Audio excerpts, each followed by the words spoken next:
நான் இப்போ ஒரு வீடியோ காட்டுவேன். அந்த வீடியோ பார்த்து சிரிக்கக்கூடாது. சப்போஸ் சிரிச்சிட்டிங்கன்னா எனக்கு ஒரு ஃபாலோ கொடுத்துருங்க. ஆல்ரெடி ஃபாலோ பண்ணவங்க இந்த வீடியோவை ஷேர் பண்ணுங்க. வாங்க வீடியோ பார்க்கலாம். உங்களுக்கு கண்டிப்பாக பிடிக்கும், சிரிப்பு வரும். அவர் என்ன வேலைக்கு செய்யறார், இல்ல அவர் என்ன படம் இயக்குறார், எப்படி அவர் எந்த தொழிலும் போகாம வருமானம் வருது, அதான் இந்த எப்படி அவர் களத்துல பிச்சை தான் எடுத்துக்கிறேன். சத்தியமா சொல்றேன், பிச்சை எடுத்து தான் வாழ்றேன். வெளியில சொல்றது கௌரவ பிச்சை தான். 10,000 போட்டு விடுற டெய்லி.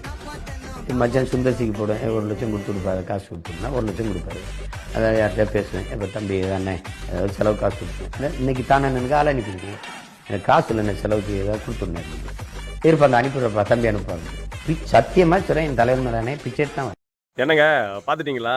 ஒத்துக்குனாரு ஒருத்தர் பிச்சை எடுக்கிறத ஒத்துக்குனாரு நம்ம அதிபர் அண்ணன். இப்படி தான் அவன்கிட்ட பிச்சை எடுத்து வாழ்ந்துட்டு இருக்கான் இந்த அதிபர். ஆனால் இவன் தும்பிங்க என்ன சொல்கிறானுங்கன்னா, எங்கள் அண்ணன் அதெல்லாம் கிடையாது, சம்பாதிக்கிறதே. இவங்க அண்ணன் சம்பாதிக்கிறது என்னவோ 10% தான், மீது 90% இந்த மாதிரி கூட நடித்தவங்க கூடவோ கூட இருந்தவங்க கூடவோ பிச்சை எடுக்கிறது, மக்கள்கிட்ட பிச்சை எடுக்கிறது.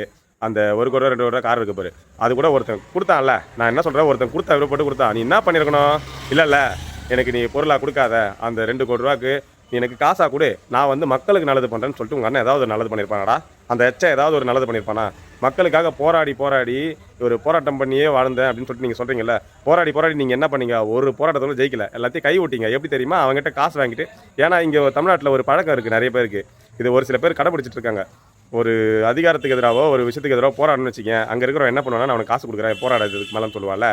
அந்த டாக்டிக்ஸை தான் உங்கள் அண்ணன் 15 வருஷமாக யூஸ் பண்ணிட்டு இருக்கான். இதை வச்சு தான் உங்கள் அண்ணன் சம்பாதிச்சிட்டு இருக்கான். அது இல்லாமல் இந்த மாதிரி எல்லார்கிட்டையும் பிச்சை எடுக்கிறது, அந்த பிச்சையை கௌரவ பிச்சையை இப்போ திறன் நிதியாக மாற்றி வச்சிருக்கான். அவ்வளோதான் உங்கள் அண்ணன். இது உங்கள் அண்ணனே சொல்லிட்டான். உங்கள் அண்ணன் ஒரு பிச்சைக்காரன். இப்போ நான் சொல்கிறேன், ஏன்னா உங்கள் அண்ணனே வாய் திறந்து சொல்லிட்டான், உங்கள் அதிபர் சைமன் அண்ணன் ஒரு பிச்சைக்காரன். தம்பிங்களா, இப்போ நீங்கள்லாம் பிச்சைக்காரனோட தம்பிங்க தான்டா. நீங்கள் கத்துறதா இருந்தால் கத்திக்கலாம்டா, ஒன்றும் பிரச்சனை இல்லை. ஆனால் உங்கள் அண்ணன் ஒத்துக்குனாரு எடுக்கிறத போதுமா? போய்ட்டு வா.